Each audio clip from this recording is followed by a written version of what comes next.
Voilà, bonsoir. Si ce soir il n'y a pas la bibliothèque derrière, c'est parce que je ne suis pas chez moi. Alors, on a la chance d'être ce soir chez notre cher ami Nathan avec un public en chair et en os. Et comme on essaye une fois par mois, un peu moins aujourd'hui, un peu plus, je veux dire, un mois et demi à peu près. En tout cas, c'est une joie de vous retrouver en chair et en os. Et je voudrais commencer tout de suite ce cours comme entrée en matière par rapport à la paracha de Kitavo. Comme vous le savez, et on avait déjà cité cet exemple-là, il y a deux morceaux, pour ainsi dire, dans la Torah qui contiennent des malédictions. Une, c'est la paracha de Brokotai dans Vaïkra, et l'autre, c'est chez nous, donc la paracha de Kitavo, qui va être lue, Bezrat Hashem, donc ce Shabbat. Et comment on sait comment ça doit tomber dans le calendrier? Voilà ce qui est marqué, c'est qu'il faut lire celle de Torah de Kohanim, celle de Bechukotai avant Atzeret, avant Shavuot, et celle de Mishneh Torah, celle de Devarim, avant Rosh Hashanah. Vous avez remarqué que, et pour l'un et pour l'autre, ce n'est pas le Shabbat juste qui précède. On intercale toujours une. Et c'est pour ça qu'il y a Kitavo, il y aura d'abord Nitzavim, ensuite Rosh Hashanah. Donc il y a toujours. Pour ne pas que ça soit collé. Et la Gemara pose la question, et pourquoi c'est comme ça? Pourquoi il faut lire les malédictions? La réponse qu'on donne toutes les années, parce que comme ça on pourra dire Tich leshana vekiloteha pour que se termine l'année avec ces malédictions. On avait expliqué à l'occasion de Shavuot, mais c'est quoi l'année qui commence? Donc, dans la paracha de Kitavo, et à cause de ce que je viens de dire, on ne retiendra que cet aspect-là de cette paracha, puisque c'est quand même 100 moins 2. Il y a 98 malédictions. 98 malédictions. Alors, j'ai dit que je n'allais pas le faire, mais je suis trop tenté de le faire. Non, mais parce que cette année, j'ai apporté le texte. C'est vrai que je l'ai cherché. Alors, est-ce que c'est des vraies malédictions? Comment on peut imaginer que Dieu maudisse? C'est impossible, ça on a déjà traité les années précédentes. Mais voilà le texte qui est rapporté comme ça dans Hayom Yom par le Rabbi. Rabbeinu Hazaken aya be'atzmo hakore batorah. Le Rabbeinu Hazaken, Tanya, donc lui, c'est lui-même qui lisait la Torah. C'était le Baal Koré, il lisait toujours la paracha. Pa'am lo haya belizana. Bon, c'était le village, certainement, une fois, il n'était pas présent. Beshabbat, parashat Tavo, Shama Beno, le Admur Emtsai, donc le fils du Batania. Donc, qu'est-ce qu'il a? Il a entendu quelqu'un d'autre lire. Vehu odenu kodem bar mitzvah. Et il n'avait pas encore la bar mitzvah. Hakeria, mais Adam acher. Ha'ogmad nefesh me'akelalot shebetocha eviato leke'ev lev. Il s'est senti mal, il a eu mal au cœur. Et Ad shebeyom ha'kippurim istapek Rabbeinu Hazaken in yuchal lehitanot kesheshalu et aben. Il a vu que son fils se sentait tellement mal qu'il s'est posé vraiment la question si à Kippour, il était apte à jeûner. Tellement ça l'avait affecté. Alors, et pourquoi? Mais on ne comprend pas, mais c'est le même texte. Et il a répondu cela, que chez Abba Koré, En hem nishmaim klalot. C'est le texte. Quand c'est mon père qui lit, on n'entend pas des klalotes. On n'entend pas des klalotes. Ce n'est pas des malédictions. Ce n'est pas une malédiction. C'est comment on les lit. Et vraiment, je vais passer très vite parce que je vais m'attarder beaucoup plus sur le début de notre paracha. Et le fait qu'on dise que cette paracha doit être lue avant Rosh Hashanah, on a toujours cherché le lien entre les malédictions et Rosh Hashanah. Moi, cette année, j'ai changé. Je me suis dit, ça y est, les klalotes. Parce que dans cette paracha, il n'y a pas que les klalotes. Il y a toute la première partie qui parle d'une mitzvah rarissime qui est Bikurim. Bikurim. Bikurim. On va expliquer après en quoi ça consiste. Et si la mitzvah de Bikurim est lue aussi avant Rosh Hashanah, c'est que forcément, il y a un lien entre la mitzvah de Bikurim et la fête de Rosh Hashanah.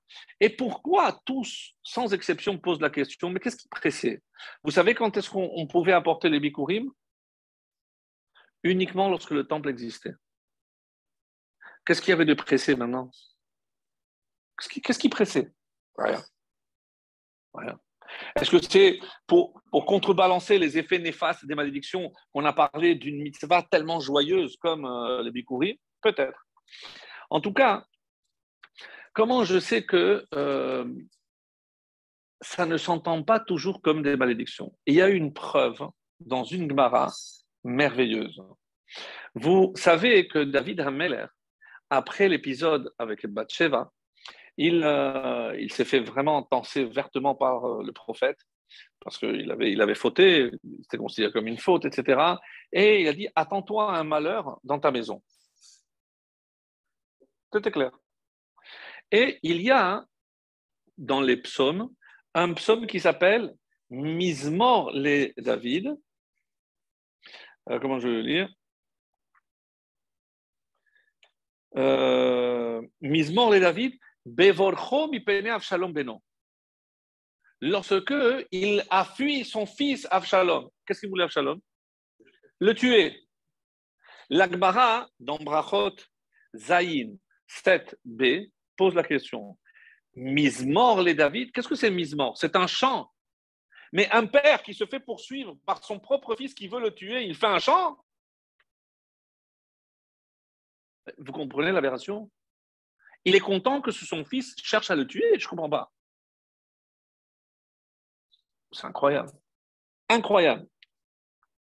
Qu'est-ce qu'on aurait dû dire? Kina les David. C'est une élégie, c'est comme Kinot, c'est un malheur. Et là, écoutez cette réponse, parce qu'il a coupé le souffle. Kevan Shamarlo Akadosh Baruch Hu, après le Maasé de Bathsheba, qu'est-ce que Dieu lui a dit? Hineni mekim alecha ra'a mi betecha. C'est ce que je dis. Tu auras un mal qui va sortir de chez toi. Donc David s'attendait. Haya Atsev.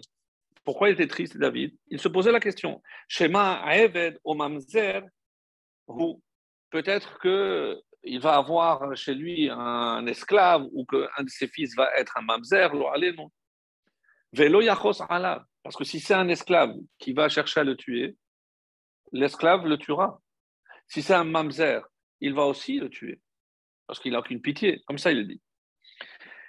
Kevan Sherash Avshalom, quand il a vu que finalement, celui qui cherche à le tuer, c'est ni un esclave, ni un étranger, mais son propre fils, Samah. Il était content. Vous rigolez ou quoi? Mais Avshalom, il a fait preuve de pitié vis-à-vis de son père. Justement. Mais c'est ça ce qu'on ne comprend pas. Mais qu'est-ce que je ne comprends pas, c'est marrant. Mais c'est pas possible.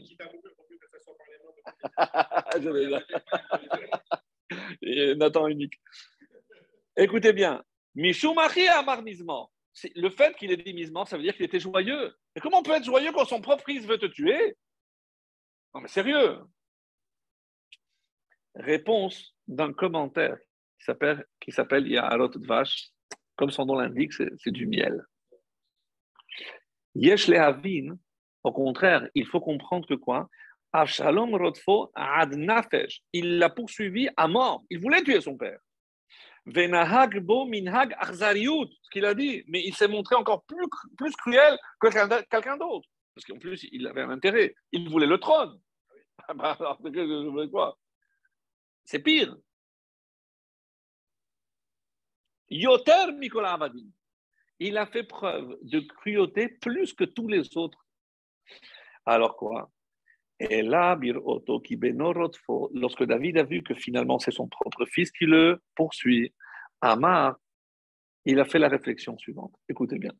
Miteva haben lachus al aviv.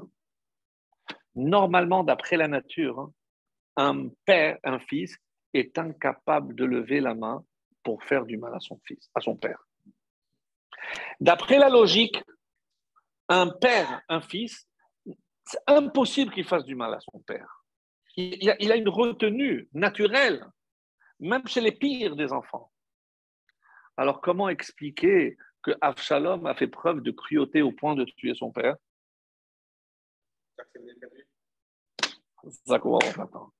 C'est la preuve que si c'est son fils, c'est pas la nature. Et donc, si c'est pas la nature, c'est qui?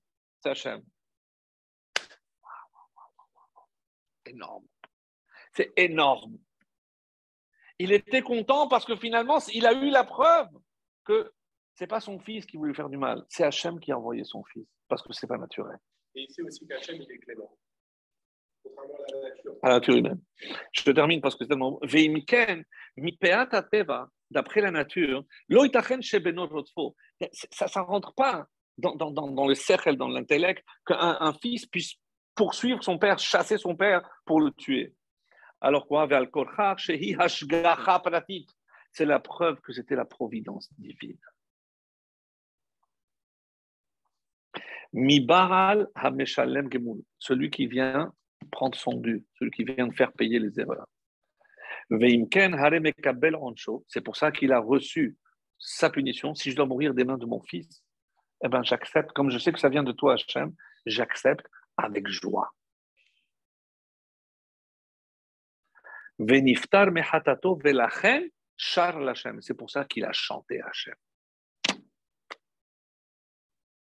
C'est pas énorme? C'est incroyable. Et si on est capable de voir la main d'Hachem dans le mal qui nous arrive, finalement, on va être content. Parce qu'il y a jamais de mal. Et ça, pour moi, c'est comme ça qu'il faut lire toutes les clalotes. Pas toutes les clalotes. Et je vais plus loin. Parce que c'est trop facile de le dire comme ça.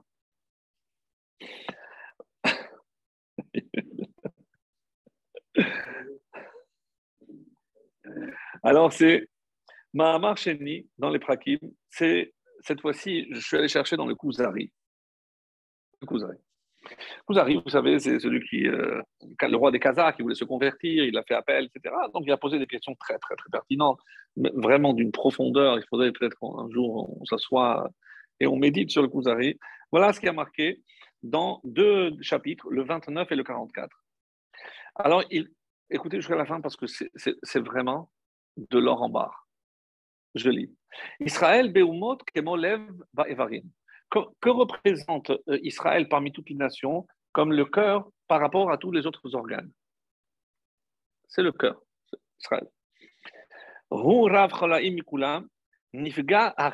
Qu'est-ce qui c'est le plus sensible, le plus délicat? Parce que si le cœur est affecté, on le sait très bien, tout le corps est affecté.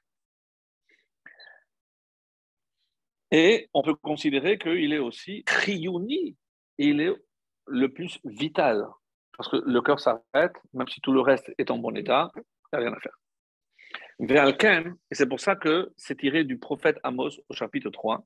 Rakitechem yadati mikol mishpechot ha'adama alken efkod alechem. Parce que de toutes les familles sur la terre, c'est vous seulement. Et qu'est-ce que ça veut dire efkod alechem? Je vous demanderai des comptes. Que à vous? Que à nous?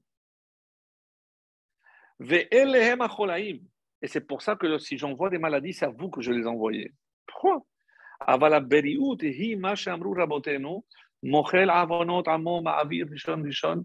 Mais Hachem, il peut aussi faire passer, il passe l'éponge sur les fautes, il efface, il pardonne.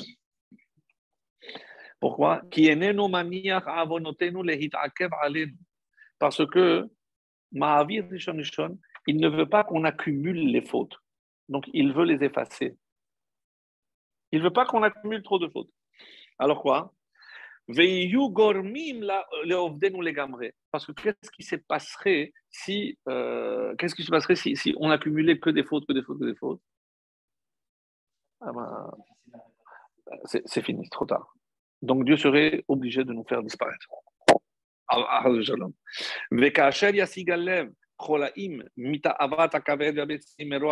Si le cœur est affecté à ce point qu'il est irrécupérable, donc c'est fini. C'est fini. Qu'est-ce qui finit? L'humanité. Ken Israël, Yasigum Acholaim Meiddamutam Bagoyim. Et alors, qu'est-ce que Hachem va faire alors? C'est, comment s'appelle ça, les électrochocs? Quand moi, je ne comprends rien à la médecine, je vois quelqu'un mettre de l'électricité. Je dis, mais il est fou, qu'est-ce qu'il lui fait? À quoi ça sert? Pour le réanimer. Pour le réanimer. C'est-à-dire, comment je dois considérer tout le mal entre guillemets, que Dieu nous envoie, c'est que la lotte, c'est une réanimation. Donc, au final, c'est pour sauver l'humanité. Parce que s'il laisse le cœur s'éteindre, tout disparaît. Donc, des fois, qu'est-ce que je fais pour réanimer le cœur? J'envoie l'électricité. L'électricité, c'est le clalote. Exceptionnel. Kuzari. Incroyable. C'est Kuzari. Vehatzarot, hamotzot otanu, et les malheurs qui nous tombent dessus, hi siba le takanat toratenu. C'est quoi? Qu'est-ce que Dieu vise en nous envoyant ces malheurs, entre guillemets? C'est pour le bien de l'humanité, c'est pour la Torah, c'est pour qu'on se réveille. Oui, ça veut dire que si on arrive à cette clalote, c'est qu'on arrive déjà arrivé à un niveau plus bas. Excellent. Quand est-ce que j'utilise là les électrochocs là, je vois que le cœur part. S'il veut qu'il repart, je suis obligé de mettre le paquet, de mettre le jus. C'est exactement cette image-là. Et comme c'est le cœur, ça va vraiment très bien. Je trouvais que l'image était magnifique. C'est pas vraiment. Alors, par ailleurs, et c'est rare que la Torah le fasse, il explique et il donne une raison pourquoi je t'envoie toutes ces clalotes. On dit comme ça en rigolant que Bechukotai, c'est pour tous les juifs. Et Kitavo, pour les juifs religieux. À qui il s'adresse? Pas à ceux qui ne font pas. Tachat asher lo avad ta et Hashem elokecha besimcha uvtuv levav ou berov kol. C'est pas quelqu'un qui ne sert pas Dieu, mais c'est quelqu'un qui a servi Dieu, mais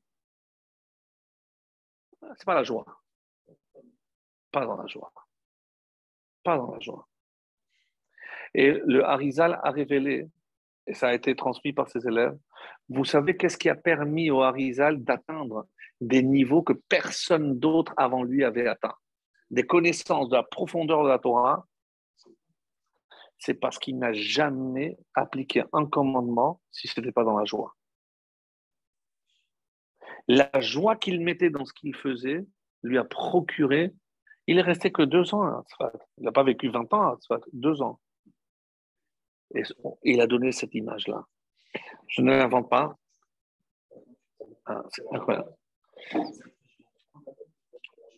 Et regardez ce que le Kadakemar explique, qu'il y a Avoda Gmura Chashuba Yoter Mea Mitzvah, qui la simcha, elle est plus importante que la mitzvah que je vais faire. Parce que c'est l'ingrédient indispensable. Qu'est-ce que c'est une mitzvah sans simcha? C'est un acte mécanique. On devient des robots. Il n'y a plus le cœur. Et c'est pas possible. C'est parce qu'Hachem est Dieu. Et quelle est la mitzvah qui est accomplie avec la plus grande joie? Bikurim. Le bikurim, les prémices. On va expliquer. Je vais apporter des preuves. Bah, je dis bien comme ça. Mais on comprend maintenant le lien. Ça, tout ça, c'est si tu ne le fais pas dans la joie. Et quelle est la mitzvah qu'on faisait avec la plus grande joie? C'est la mitzvah de bikurim. Et c'est une mitzvah inconnue, mais j'ai découvert des facettes, sincèrement, je dis, à couper le souffle. Parce que quand on va voir de quoi il s'agit, c'est bon. Nathan, il a un figuier ici. Eh ben, il prend les 2 petites filles qui vont naître, même qu'il a le truc, bon, pas ici, mais quand tu seras à Jérusalem. Mais imaginez que tu habites à Tzfat, tu prends 2 figues, et il faut que tu ailles jusqu'à Jérusalem. Et sur le chemin, tout le monde te savait parce que tu avais un panier que tu portais, et tout le monde chantait avec toi. Et avant d'arriver à Jérusalem, on allait dire vite, vite, ils arrivent avec. Aïe, aïe, aïe, qu'est-ce qu'il y a pour 2 figues? C'est quoi ça?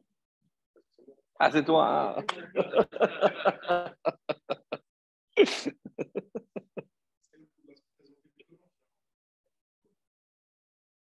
Excellente question. Alors, j'ai trouvé une réponse à ta question. Je ne savais pas que tu allais poser la question. Je l'ai lu cette semaine. Il y a ce qu'on appelle la avoda ba'ira et avoda ba'hava. On peut servir Dieu par la crainte et par l'amour. Ici, on ne parle pas de cela. On parle de servir Dieu dans la joie. Mais quelqu'un maintenant qui fait teshuva, miyira. Appelons, comme on dit en français, la peur du gendarme. Si j'ai baissé la vitesse, c'est parce que je sais qu'il y a un radar. C'est pas parce que ça veut dire que je ne suis pas convaincu que c'est dangereux, mais bon, il y a le radar. C'est pour ça que donc il y a des choses que je fais de peur de la punition. Tout le monde comprend que c'est pas le top. C'est pas le top. Alors, et il y a quelqu'un qui fait teshuva mira par peur et teshuva me'ahava. Quelle est la conséquence? Est-ce qu'il y a une conséquence dans les deux différentes façons? Et très très belle explication que j'ai lue, que quand on dit qu'un juif il fait teshuva, il a fait des fautes. Il a fait des fautes. Il a fait des fautes intentionnellement ou inintentionnellement. Si c'est sans intention, ça compte pas. Exactement. Mais les fautes graves qui ne peuvent pas s'effacer facilement, c'est les fautes que je fais intentionnellement.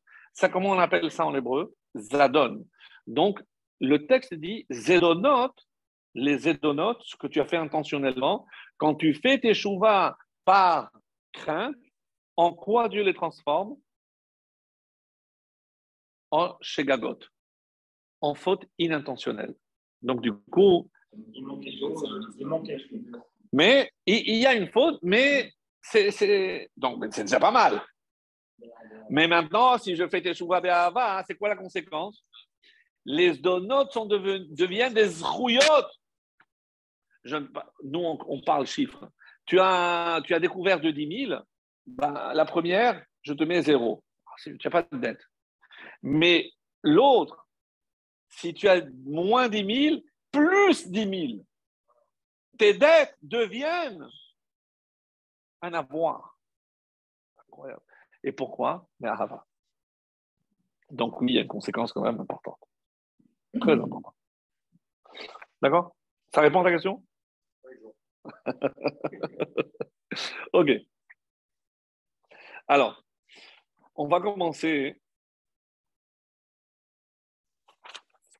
On va commencer maintenant avec le début de la paracha. C'est vrai c'est bizarre, on a commencé par la fin, mais alors, si j'ai essayé de chercher un lien entre la mitzvah de Bikurim et les klalot, j'ai essayé de trouver un lien. C'est pas de moi, bien sûr, mais c'est le manque de simcha. Et Bikurim, comme je vais essayer de l'apporter comme preuve, c'est la mitzvah par excellence qui exprime la joie. Parce que c'est vraiment une joie.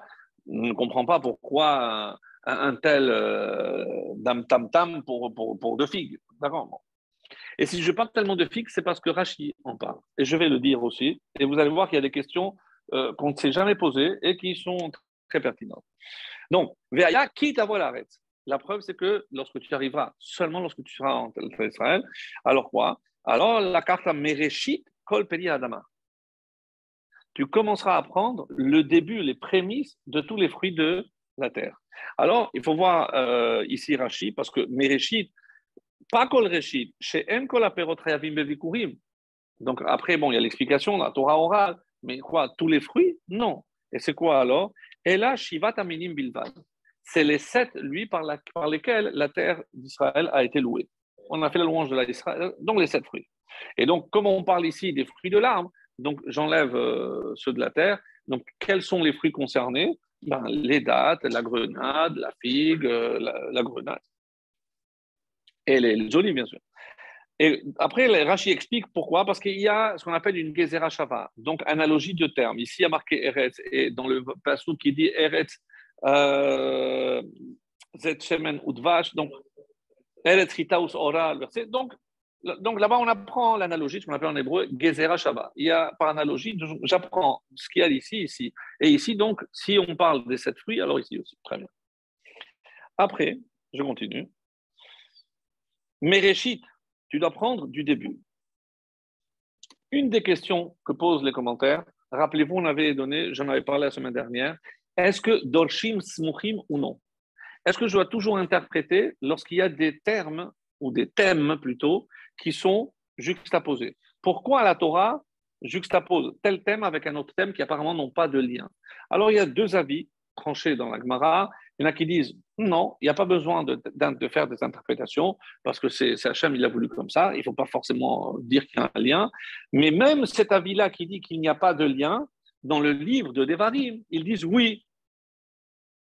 Dans le livre de Devarim, comme c'est Moshe qui a rédigé tout, et c'est pas, on raconte pas ce qui s'est passé, donc tout ce qu'il a choisi, c'est choisi intentionnellement avec une volonté de chercher forcément un lien. Très bien. Par quoi s'est terminée la paracha de la semaine dernière? Amalek. Amalek. Et là, Bikurim.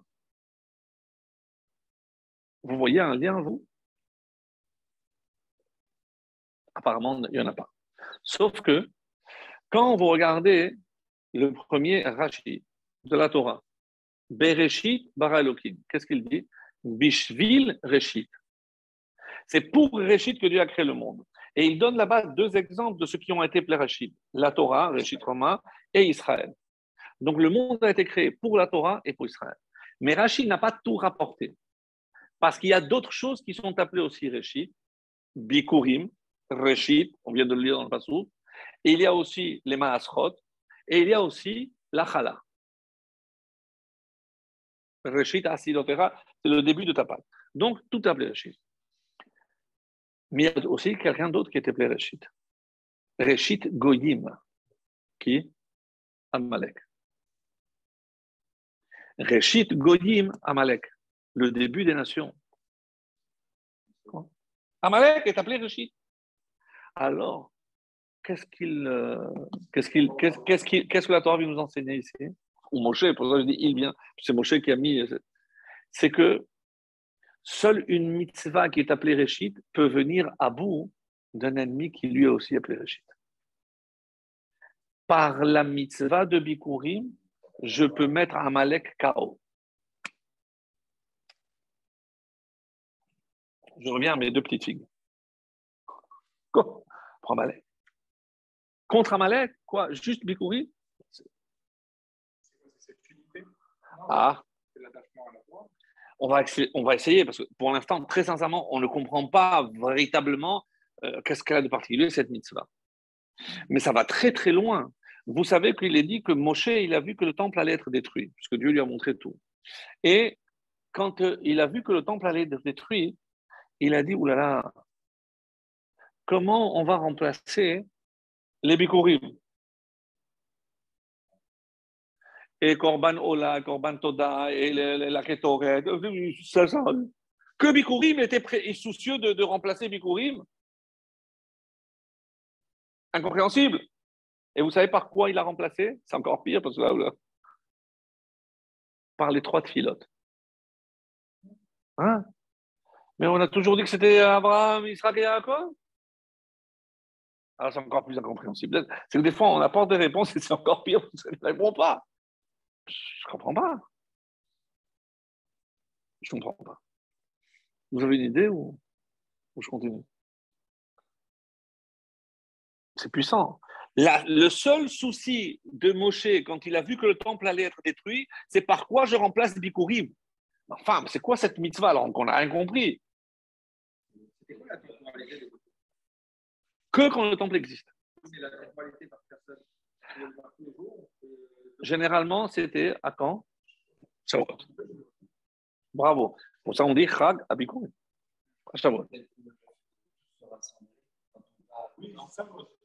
Lui, il a dit l'unité. Il a parlé d'unité. Mais à Sukkot, à Kehel, même avec les enfants, s'il parle d'unité, plus que Shavuot, plus que Sukkot, c'est... Oui, mais là, il y a de l'amour. L'amour? Oui, ça veut dire que les gens étaient là dans la simcha.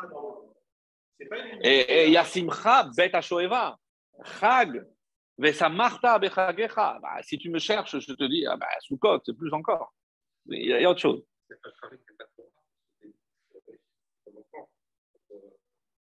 Et donc, toi, tu dis par rapport aux fruits?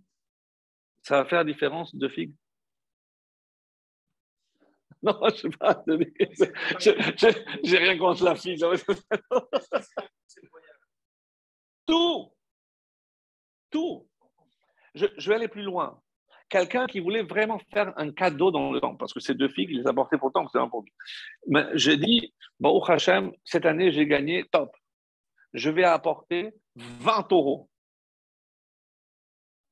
On va te mettre le tapis rouge, on va chanter, on ne te calcule pas. Mais 20 euros, lui, il a apporté que deux figues. Et vous lui faites la fête? Pas mal, pas mal. Je fais penser à ça, mais pas mal. Pas mal. Tout le monde, il y a de l'argent. Oui, d'accord, mais ce n'est pas quelque chose qui n'est pas inaccessible. Tout le monde pourrait, ce qu'il veut dire. Tout le monde pourrait. Mais ça ne répond toujours pas à la question, mais comment je remplace ça par des tfilotes? Par des tfilotes. Pour qui Dieu a créé le monde?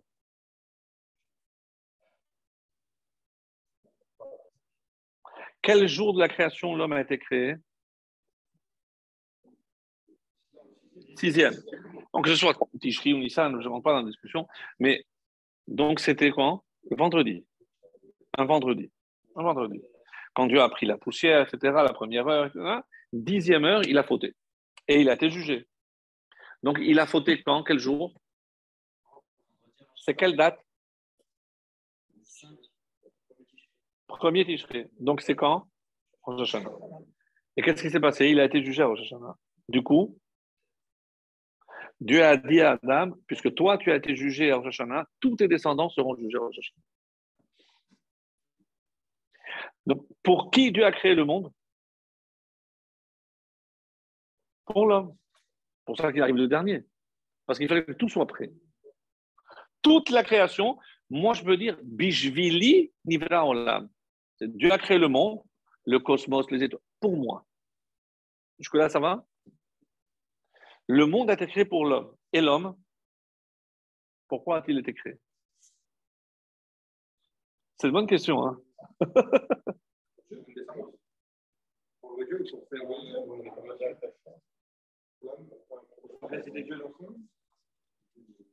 Non, mais apparemment, parce que la chaîne, il est bon. Alors, faire résider Dieu dans ce monde. Alors, qui c'est qui pose cette question et qui répond? C'est le Al-Shir Hakadosh. Très, très connu. Et il dit comme ça, je vous cite parce que j'ai pas tout noté. Hakol nivra avur ha'adam. Tout a été créé pour l'homme. Le olam, c'est pour ça quand il arrive, le olam, il est mouchan, il est prêt. C'est pour ça que comme une table. Quand tu invites quelqu'un, tu n'attends pas que les invités arrivent pour sortir les choses et mettre la table. Quand vous êtes arrivés, les premiers, la table était prête. Nathan, tu as fait?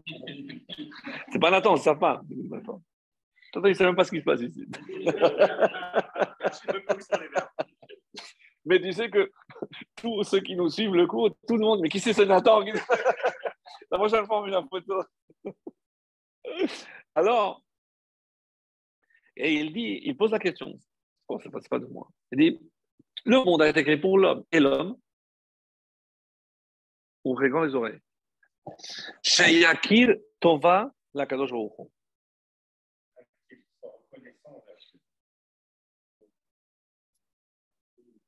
Qu'il soit reconnaissant envers Dieu. C'est tout ce que Dieu demande. Pourquoi il en a voulu tellement à Adam? Parce qu'il a coûté la femme, parce qu'il a mangé. Mais tout le monde peut tomber, tout le monde peut fauter. Mais ce n'est pas pour ça qu'il lui a tenu rigueur. Sur quoi il a tenu rigueur? Excellent, Aviel, bravo. C'est exactement ce qui est écrit. Quand Dieu lui dit Hamin Ha'etz, est-ce que tu as mangé de l'arbre que je t'avais interdit? Ah, il n'a pas dit Aïcha, Aïcha, cher, natata. Je te donne la femme à Ezer pour t'aider et tu me le jettes à la figure comme ça. L'ingratitude. Comment on répare l'ingratitude? Par le hakarat atov. par la gratitude, par la reconnaissance. À Rosh Hashanah, on vient réparer, c'est le Harizal, on vient réparer encore la faute de Adam Arishon. Mais là, c'est plus vrai que tout, parce que c'est le jour où il a fauté. Quand Adam a fauté, il a cherché tout de suite à se cacher, à cacher la nudité. Qu'est-ce qu'il a pris? De figuier. Ah, voilà le figuier. Il arrive. Donc, pourquoi, dit le Harizal, parce que quand il est allé chercher chez tous les autres arbres, tout le monde a refusé. Sinon, tu as désobéi à Hachem, non, peut-être pas. Le figuier, il a voulu, écoute, si déjà tu as pris mon fruit, alors prends aussi mes feuilles. C'est exceptionnel. Si c'est la figue.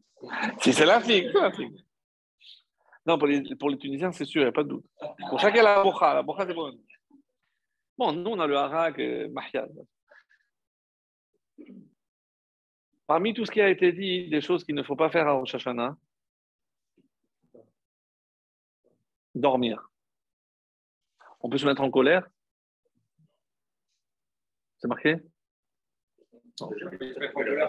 Le Talmud de Yerushalmi, il nous dit qu'il ne doit pas dormir. Même si le Harizal dit que c'est jusqu'à Khatzot, qu'après Khatzot on pourrait, etc.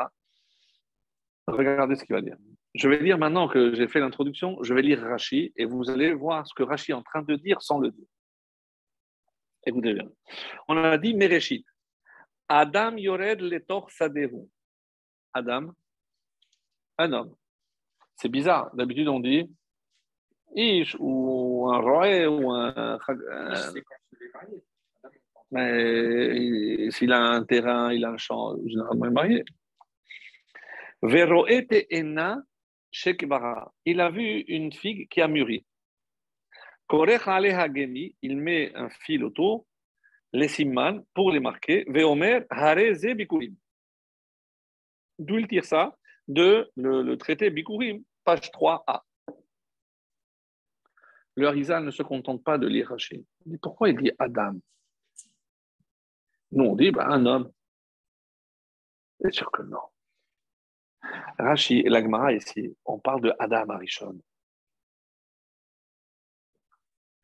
Qu'est-ce qu'on est en train de faire avec la mitzvah de Bikurim?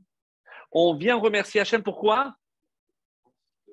Pour réparer la non-reconnaissance de Adam. Et quel rapport avec le sommeil?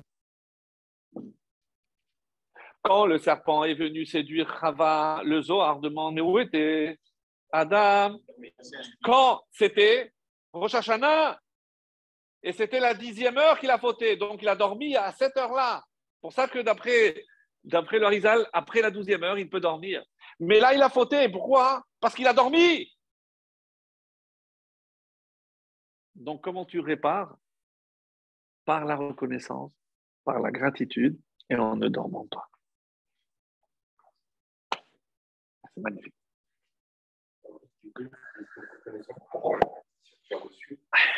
Pour la terre, et que maintenant, et ça prend tout son sens. Pourquoi cette mitzvah maintenant prend véritablement un autre aspect? Parce qu'on est en train de dire que je remercie Hachem pour les fruits de l'arbre, mais normalement j'aurais dû me nourrir que des fruits de l'arbre.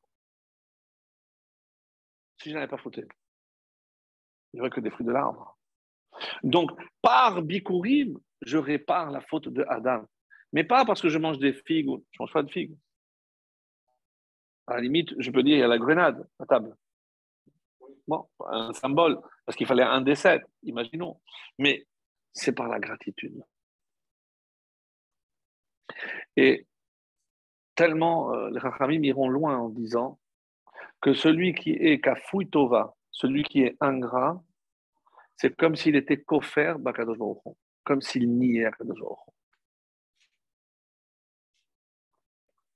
C'est très, très, très grave.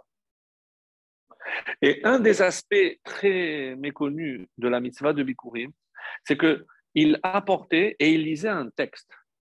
Il y en a qui disent que c'est Mikra Bikurim, c'est le verset qu'il doit lire. Et il y en a qui disent qu'ils appellent ça vidouille Bikurim. C'est comme une sorte de vidouille, une confession. Et qu'est-ce qu'il raconte? Ubata, et regardez, ve'anita ve'amarta. Ve'anita, et tu répondras, parce que le Kohen, il lui dit, hatene. Tene, c'est le panier. Dans tout le passage de Bikurim, il manque une lettre. Laquelle? On utilise toutes les lettres de l'alphabet sauf une. Pour ceux qui s'en souviennent, parce que je vois si vous révisez un petit peu les cours quand je suis là, dans le Birkat Amazon, il y a une lettre qui n'apparaît pas.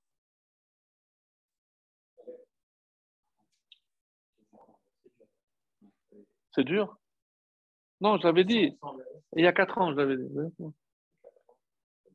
P. Sophite. Le fait final. Et quoi? Le final, d'accord, merci.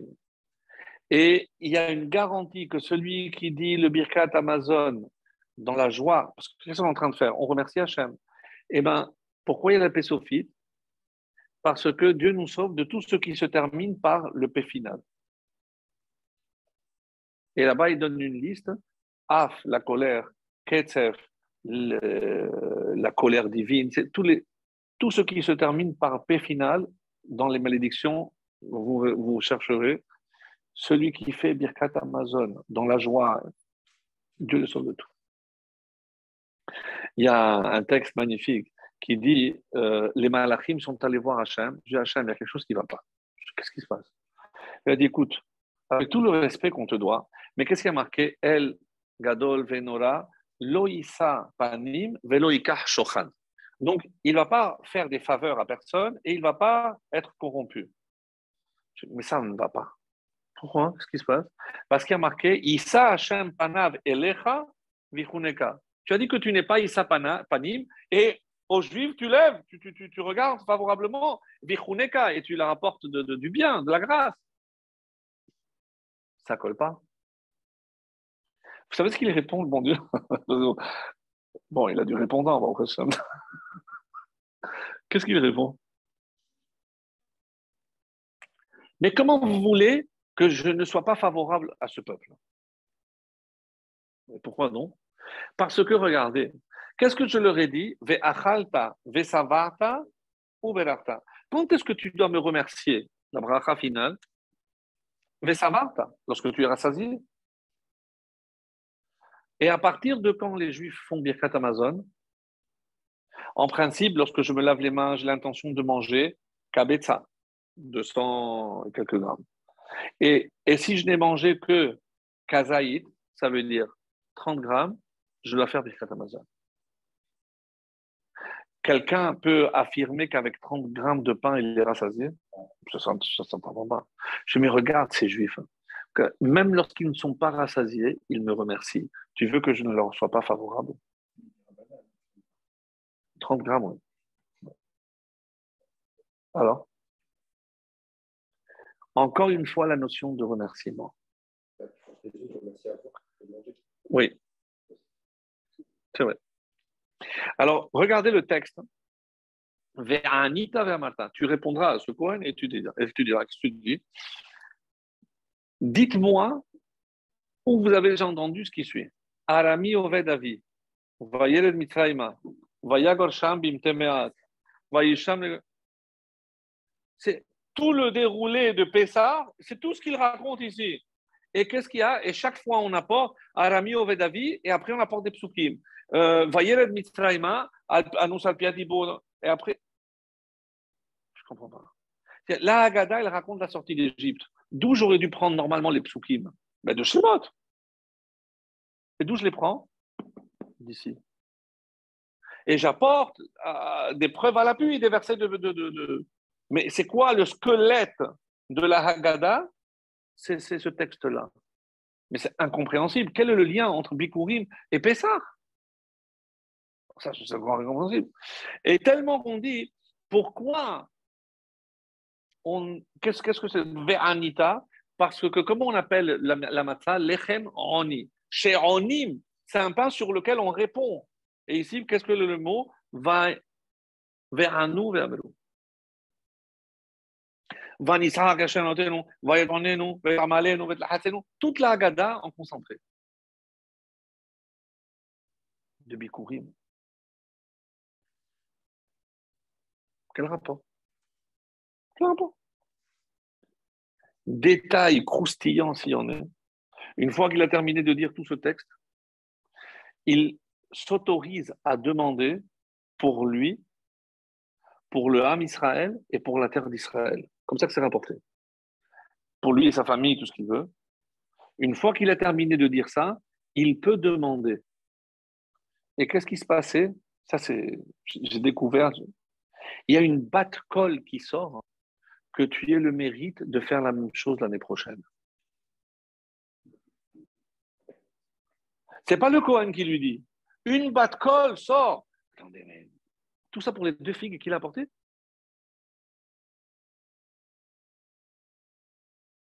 Pourquoi?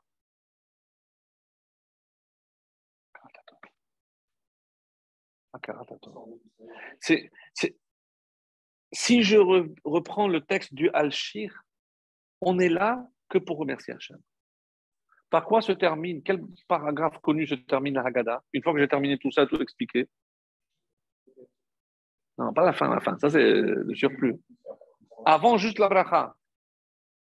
Nishmat kol chai. Et qu'est-ce qui est marqué? Que même si je prends toute la mer comme de l'encre, lisez la traduction, elle est phénoménale, je n'aurai pas assez que des les rodot, les halel. Par contre, on commence les rodot. Je n'ai pas assez pour te remercier. Incroyable. On ne sait pas remercier. Tellement que Hachem, il veut qu'on s'entraîne. Quand? Dès que j'ouvre les yeux le matin. Yehudi, parce qu'il est capable de les rodot. C'est pas comme Yehuda seulement parce qu'il reconnaît ses erreurs, mais parce qu'il sait remercier. Il sait voir tout ce qu'Hachem lui donne. Et c'est pas l'homme qui est heureux. Mais d'après ce que nous venons dire du Al-Shir, finalement, Hachem, il se dit, je suis tellement content d'avoir créé cet homme parce que lui, il fait ce que j'attends de lui, il sait me remercier, il sait être reconnaissant. Eh bien, tu sais quoi? Tu viendras l'année prochaine aussi me remercier. Pourquoi avant Rosh Hashanah? À Rosh Hashanah, c'est ce qu'on attend, que Dieu nous juge et nous donne une année.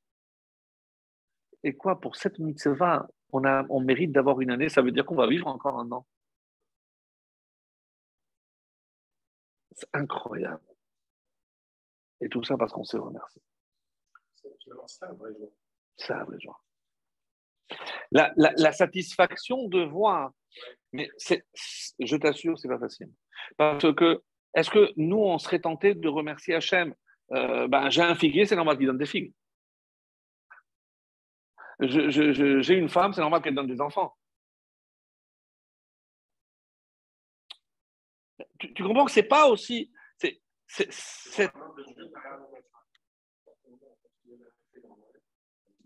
On y. Exactement.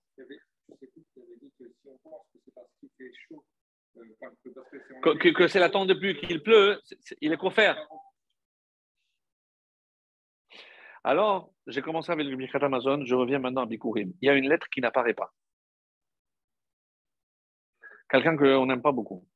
Par ailleurs, il y a marqué dans une mara, je ne sais pas si c'est noté, que celui qui rêve, par exemple, avec la lettre tête, à quoi il doit s'attendre? Il rêve avec la lettre tête. On lui dit, ne te prends pas la tête. Non. Non, elles étaient mortes les femmes. Écoutez, en toute logique, lorsque on a un jugement et on doit être jugé pour une faute qu'on a faite, qu'on ne connaît pas, notre préoccupation, c'est de chercher un bon avocat. Je lui dis, mais vous comprenez, nous, à Rosh Hashanah, au lieu de chercher un bon avocat, on cherche une bonne grenade. Alors, quelle est la lettre qui n'apparaît pas dans tout le texte de Bikurim? Une seule lettre. Non. Tenez, bravo. Tenez. Écoutez bien. Et pourquoi celui qui rêve de la lettre tête, à quoi il doit s'attendre? Dit l'Agmara au Tov. Pourquoi? Parce que quand je vois la signification d'une lettre, je la vois la première fois qu'elle apparaît. Dans quel mot apparaît la première fois le tête dans Tov. Donc celui qui voit cette lettre, il s'attend à quelque chose de bon. C'est logique. Maintenant, le Midrash Rabbah pose la question sur une lettre. Quand est-ce que le Samer apparaît pour la première fois? Et le Midrash répond Vaisgor Basar Tahtena. Qu'est-ce qu'il a fait Hachem? Il a enlevé une côte. Et qu'est-ce qu'il a mis? Il a fermé avec de la chair. Création de la femme. La femme. La femme. Apprendre avec des pincettes la suite. Le Midrash dit parce que quand Dieu a créé la femme, a été aussi créé sa mère, le Satan. Tout de suite, on va commencer à se faire des films. Si. Non, désolé. Mais vient le Maharal. J'ai trop peur, parce qu'elle ne m'aurait pas laissé le temps de répondre. Alors. Heureusement, c'est pas mixte. Alors, écoutez, le Maharal dit, et ça c'est le grand principe, quand Dieu crée une chose, il chante. Pour l'équilibre, il doit aussi créer la force opposée. S'il devait créer le Satan, et Satan, c'est vrai que c'est avec Sin, mais comment on l'appelle? Samakel, Samer même, c'est bon. Donc, si Dieu devait créer cette force tellement puissante qui s'appelle le Satan, donc, qui peut sauver l'homme du Satan? La femme. C'est incroyable ce que tu dis. Et c'est pour ça que ceux qui sont prêts disent ah, c'est sûr, la femme, la faute. Arrêtez. Depuis Chava, on a réparé déjà plus que nécessaire. On avait expliqué avec, rappelez-vous, tout ce qu'on a expliqué sur la vache rousse, etc. Au début, quand on a reçu avant même la faute, etc. On a expliqué tout ça. Donc, maintenant ma question, si le Samer symbolise le Satan, répondez-moi, alors pourquoi dans tout la paracha des prémices, le Samer n'apparaît pas? Parce que c'est une mitzvah que j'accomplis avec tellement de joie que le Satan, il reste dehors. Il n'y a pas de place. Je ne laisse pas de place pour le Satan. Quand est-ce que le Satan rentre? Dans la tristesse. La tristesse. C'est incroyable. C'est l'exemple même de la mitzvah que j'accomplis avec lui. Bravo. Bravo. Bravo. Et c'est pour ça que c'est comme si je rejetais, et la tristesse attire le Satan. La joie le repousse. La joie le repousse. Incroyable. Alors, ça fait déjà bien. C'est vrai? Je n'ai même pas commencé. Bon, après cette petite introduction, ils vont me lâcher. Alors...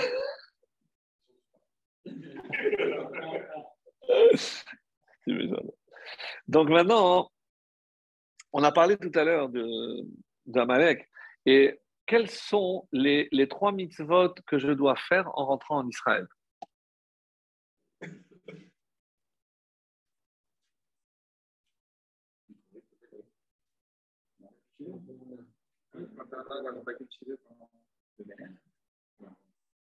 Je ne parle pas moi individuellement. Lorsque le peuple juif rentre en Israël, il a 3 obligations.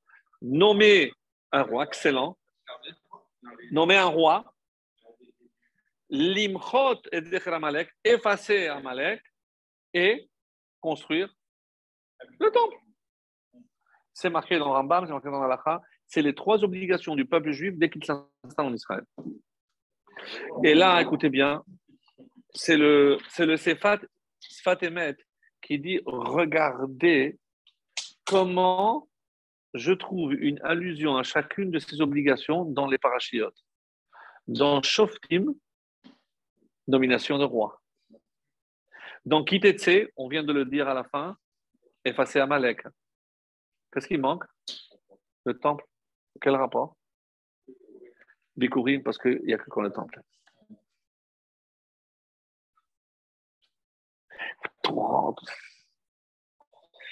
Alors, le Sfat Emet rajoute autre chose.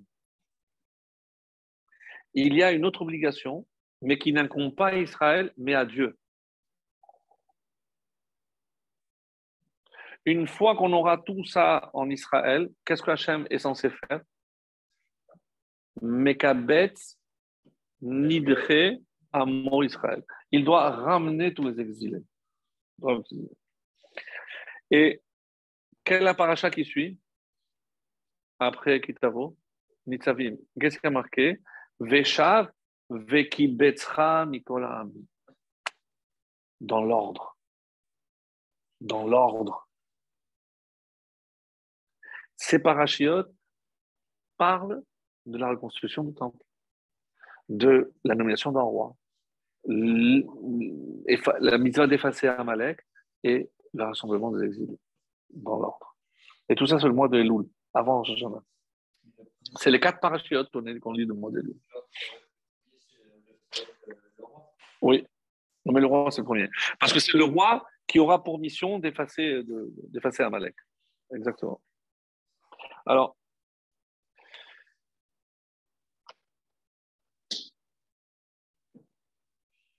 la question que posent d'autres maîtres, et ça c'est très important aussi, c'est l'importance que on dit souvent, quand est-ce que Miyad Nidgalim, on peut avoir la rédemption immédiate? Dans quel cas la rédemption est immédiate? Si tout le peuple juif fait 2 Shabbatot. Et il y avait une coutume dans la ville de Kelem, et c'est comme ça que c'est rapporté, que là-bas, ils accordaient une extrême importance à quoi? Aux 2 derniers Shabbatot de l'année. C'est lesquels? Celui que nous allons vivre et le suivant. Et en quoi ça consiste, faire attention et respecter Shabbat? On essaye de respecter Shabbat. Mais on sait très bien que celui qui ne connaît pas les halakhot de Shabbat, il ne peut pas respecter le Shabbat. C'est pour ça qu'il y a une très belle coutume dans certaines familles. À table, chaque repas, on fait une halakha de Shabbat.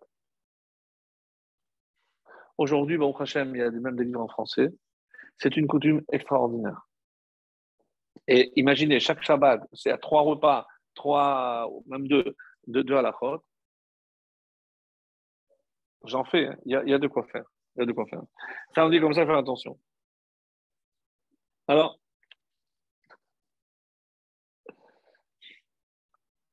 ouais.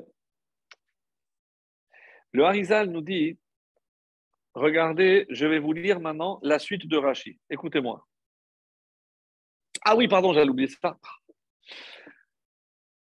Comment je vois que sa mère, il est absent? Grâce à qui c'est qui a rejeté les sa mère? Il y a un mot dont la valeur numérique vaut 60. 60, c'est le sa mère. Et comme il est là, donc je repousse le Satan. Dans quoi je mettais les fruits? Téné. Nun, 50. Tête, 9. Aleph, 1. Ça fait 60. Le mot téné, le mot téné vaut 60. Et pourquoi il n'y a pas le samer? Parce que grâce au téné, il a repoussé le samer. Il n'y a pas de Satan ici. Il n'y a pas, il n'y a rien à dire. On dit, c'est magnifique. Ce qu'on a à dire, non, non, c'est rien de tel. Non. Ouais. Alors,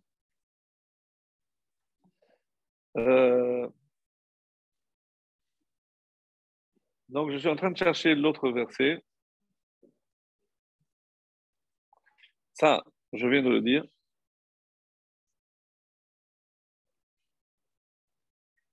Alors,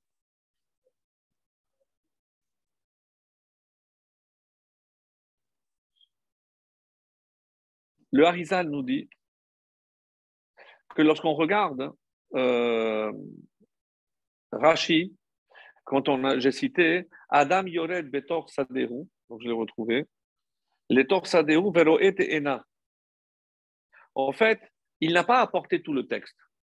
Parce que là-bas, dans le texte, on dit, c'est pas que Téhéna, ça peut être aussi ou Geffen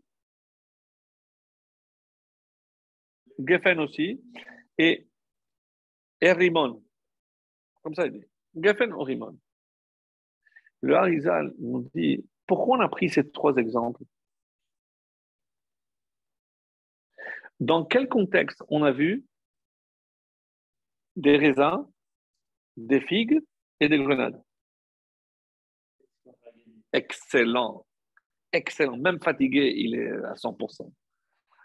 Excellent, Olivier. C'est les Meragelim. Qu'est-ce qu'ils ont apporté? Ces trois fruits. Et donc vient parce que la Rizal, c'est ça, son dada. Et donc, qu'est-ce que cette mitzvah? On a déjà dit que ça vient faire le tikkun de Adam Arishon, mais ça vient faire même le tikkun des Meragelim. Parce que eux, ils ont apporté ces fruits pour sortir du mal de la terre d'Israël. Et quand nous, on apporte les bikurim de ces fruits, qu'est-ce qu'on est en train de faire? On est en train de vanter la terre d'Israël pour faire la réparation.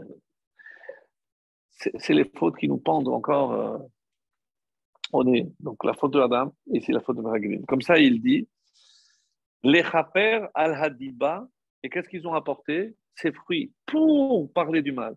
Nous, on apporte ces fruits maintenant pour parler du bien.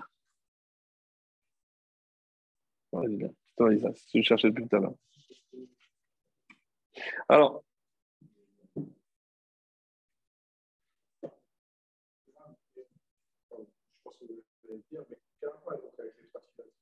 oui, j'ai pas encore terminé avec ça. C'est ce que j'ai en train la vérité, c'est ce que j'ai en train de chercher depuis tout à l'heure. Parce que j'allais commencer et j'ai passé à autre chose.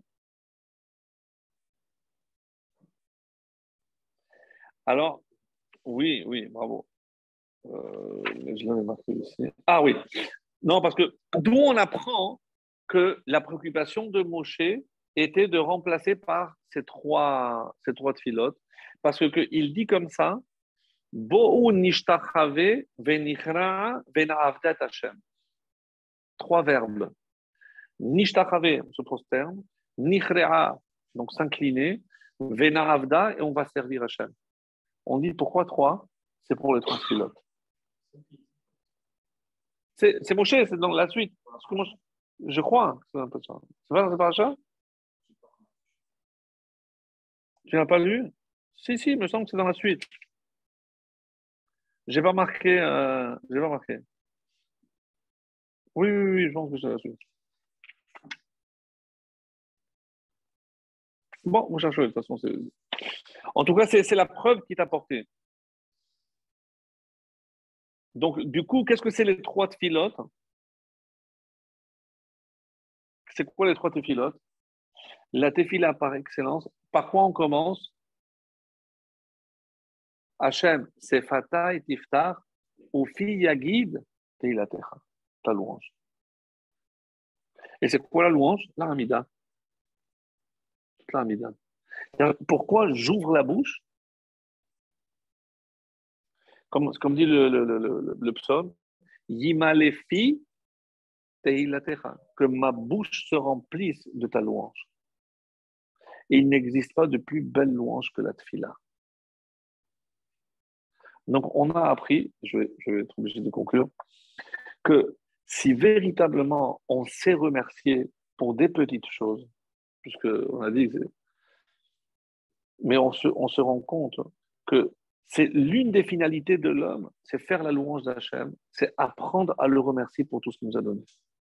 Et quand je suis capable de remercier Hachem, je peux aussi lui demander. Bravo, quand est-ce que je demande? Une fois que je remercie. Et regardez dans la série Teshuva, juste après Rosh Hashanah, qu'est-ce qu'on dit? On nous dit Sefer Chaim Nikatev à la fin. Donc, ou Sefer Chaim, ou Parnassa, Yeshua, à la fin. Et au début, qu'est-ce qu'on voit? Zochenu le Chaim, juste la vie. Pourquoi à la fin? Et on nous explique, parce qu'une fois que tu as dit Modim, maintenant tu peux commencer à demander. Celui qui, et c'est comme ça que j'ai remarqué, c'est ce que je cherchais, ouais, ça m'est venu. Celui qui ne sait pas remercier Hachem, il n'aura pas Rol Malchut Shamayim. il ne peut pas avoir la crainte du ciel. Et par quoi se traduit la crainte du ciel? Ol malchut, accepter le joug. Ça veut dire que je déclare Dieu roi. Et quand est-ce que je déclare Dieu roi? À Rosh Hashanah. Et quand est-ce que Bikurim? Juste avant, pour que j'apprenne à remercier. Et quand Rosh Hashanah arrive, là que je suis remercié, je peux proclamer Hachem roi. Hachem imlo, le olam vaed, et Dieu régnera pour toujours. Voilà mes amis.